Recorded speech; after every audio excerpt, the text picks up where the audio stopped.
ಮನೆ ಮನೆಯಲ್ಲೂ ಹಬ್ಬ, ಬೀದಿ ಬೀದಿಲೂ ಸಂಭ್ರಮ, ಊರೂರಲ್ಲೂ ಜಾತ್ರೆ. ಅದಕ್ಕೆಲ್ಲ ಕಾರಣವಾಗಿದ್ದು ದೂರದ ದೆಹಲಿಯಲ್ಲಾದ ಒಂದು ಘಟನೆ.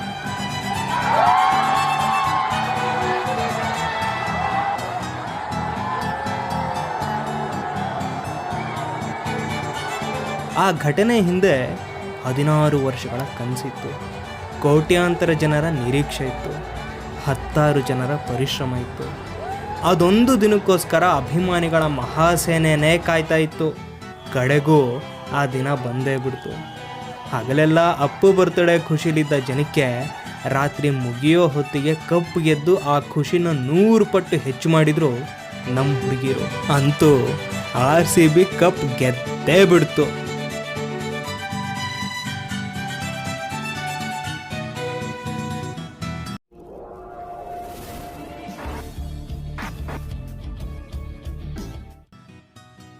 ಎರಡು 2008ರಿಂದ ಇಲ್ಲಿ ತನಕ ಒಟ್ಟು 15 ಟೀಮುಗಳು IPL ಅನ್ನೋ ಮಹಾಸಂಗ್ರಾಮದಲ್ಲಿ ಸೆಣಸಾಡಿದ್ದಾವೆ. ಅಷ್ಟೂ ಟೀಮುಗಳ ಪೈಕಿ RCB ಹಿಂದೆ ಇರೋ ಫ್ಯಾನ್ ಬೇಸ್ ಜಗತ್ತನ್ನೇ ನಿಬ್ಬೆರಗಾಗ್ಸುತ್ತೆ.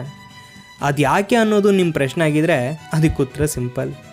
ಬೇರೆ ಬೇರೆ ಟೀಮು ಹಲವಾರು ಸಲ ಕಪ್ ಗೆದ್ದಿರ್ಬೋದು, ಆದರೆ ಒಂದೇ ಒಂದು ಸಲ ಕೂಡ ಕಪ್ ಎತ್ತದೆ ಹೋದರೂ ಅವರ ಹಿಂದೆ ಅಭಿಮಾನಿಗಳ ದಂಡು ಸದಾ ಇದೆ. ಗೆದ್ದರೆ ಹೆಗಲ ಮೇಲೆ ಎತ್ಕೊಂಡು ಮೆರೆಸ್ತಿದ್ದ ಅಭಿಮಾನಿಗಳು ಸೋತಾಗ ಭುಜ ತಟ್ಟಿ ಸಮಾಧಾನ ಮಾಡ್ತಿದ್ರು. ಟೂರ್ನಮೆಂಟಿಂದ ಖಾಲಿ ಕೈಲಿ ಆಚೆ ಬಂದಾಗಲೂ ಕೂಡ ಹೋಗಲಿ ಬಿಟ್ರೋ ಹುಡುಗರ, ಮುಂದಿನ ಸಲ ಕಪ್ ನಮ್ಮದೇ ಅಂತಿದ್ರು. ಹಂಗೆ ಹೇಳ್ತಾನೆ 16 ವರ್ಷ ಕಳೆದೇ ಹೋಯಿತು. ಈಗಲೂ ನಮ್ಮ ಹುಡುಗರು ಕಪ್ ಗೆದ್ದಿಲ್ಲ, ಆದರೆ ಅಭಿಮಾನ ಎಳ್ಳಷ್ಟು ಕಮ್ಮಿ ಆಗಿಲ್ಲ. ಇದರ ಮಧ್ಯೆನೇ ಒಂದು ದೊಡ್ಡ ಸಂಭ್ರಮ ಕಾದಿತ್ತು, ಅದೇ ವುಮೆನ್ಸ್ ಪ್ರೀಮಿಯರ್ ಲೀಗ್. 2023ರಲ್ಲಿ WPL ಶುರುವಾಯಿತು. ಅಲ್ಲಿ ನಮ್ಮ RCB ಹೆಣ್ಮಕ್ಳ ಟೀಮೂ ಇತ್ತು. ಸ್ಮೃತಿ ಮಂದಾನ ಟೀಮ್ ಲೀಡ್ ಮಾಡ್ತಿದ್ರು.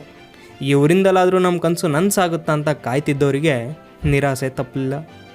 ಆಡಿದ 8 ಮ್ಯಾಚಲ್ಲಿ 6 ಮ್ಯಾಚ್ ಕಳ್ಕೊಂಡ್ವಿ. ಕಪ್ ಗೆಲ್ಲೋದು ಬಿಡಿ, ಟೇಬಲ್ ಬಾಟಮಲ್ಲಿ ಕಾಣಿಸ್ಕೊಳ್ತಿದ್ರೆ ಸಾಕು ಅನ್ನಂಗಿತ್ತು ಸಿಚುವೇಶನ್ನು. ನಮ್ಮ ಗಂಡು ಹೈಕ್ಳು ಕೂಡ ನಾವೇನು ಕಮ್ಮಿನ ಅನ್ನೋ ಹಾಗೆ ಪ್ಲೇ ಆಫ್ ಆಡದೆ ಮನೆಗೆ ಬಂದರು. 1 ವರ್ಷ ಕಳೀತು, ಮತ್ತೆ WPL ಶುರುವಾಯಿತು. RCB ಅಬ್ಬರಿಸೋಕೆ ಶುರು ಮಾಡ್ತು. ಅದು ಹೆಂಗೆ, as usual last over victory ಮೂಲಕ ನೋಡ್ತಿದ್ದಂಗೆ ಟೇಬಲ್ನಲ್ಲಿ ಡಾಮಿನೇಟ್ ಮಾಡೋಕ್ಕೆ ಶುರು ಮಾಡಿದರು. ಟಫ್ ಕಂಟೆಸ್ಟೆಂಟ್ ಅಂತ ಪ್ರೂವ್ ಮಾಡಿದರು. ಅಂತೂ ಇಂತೂ ಎಲಿಮಿನೇಟರ್ನಲ್ಲಿ ಚಾಂಪಿಯನ್ಸ್ ಅನ್ನಿಸ್ಕೊಂಡಿದ್ದು ಮುಂಬೈನ ಮನೆಗೆ ಕಳಿಸಿದರು. ಸೀನ್ ಕಟ್ ಮಾಡಿದರೆ ಅಪ್ಪು ಬರ್ತ್ಡೇ ದಿನ ಫೈನಲ್ ಮ್ಯಾಚಲ್ಲಿ ಅನ್ಮ್ಯಾಚಬಲ್ ಡೆಲ್ಲಿ ಕ್ಯಾಪಿಟಲ್ಸ್ನ ಮಣಿಸಿ ಕಪ್ ಎತ್ತಿದ್ರು. ಅವತ್ತು ಖುಷಿಪಟ್ಟಿದ್ದು ಒಂದು ಟೀಮಲ್ಲ, ಇಡೀ ಕ್ರಿಕೆಟ್ ಫ್ಯಾನ್ ಬೇಸ್. ಒಂದೇ ಒಂದು ಕಪ್ ಗೆದ್ದೋರಿಸ್ರೋ ಅಂತ ರೇಗಿಸ್ತಿದ್ದವರಿಗೆ ಇಲ್ಲೇ ಇದೆ ನೋಡ್ರೋ ಅಂತ ಉತ್ತರ ಕೊಡೋ ಟೈಮ್ ಬಂತು. ಇನ್ನೊಂದು ವಿಷಯ, RCB ಬರೀ ಕಪ್ ಗೆಲ್ತಾ ಇಲ್ಲ ಗುರು, ಎಮರ್ಜಿಂಗ್ ಪ್ಲೇಯರ್ ಅನ್ನೋ ಪಟ್ಟು ಜೊತೆ ಪರ್ಪಲ್ ಕ್ಯಾಪನ್ನು ನಮ್ಮ ಕನ್ನಡದ ಹುಡುಗಿ ಶ್ರೇಯಾಂಕಾ ಪಾಟೇಲ್ ತಗೊಂಡ್ರು. ಆರೆಂಜ್ ಕ್ಯಾಪು ನಮ್ಮ ಭಾಗ್ಯಲಕ್ಷ್ಮಿ ಪೆರಿಪಾಲ್ ಆಯಿತು. ಫೇರ್ ಪ್ಲೇ ಅವಾರ್ಡು ಬಂತು.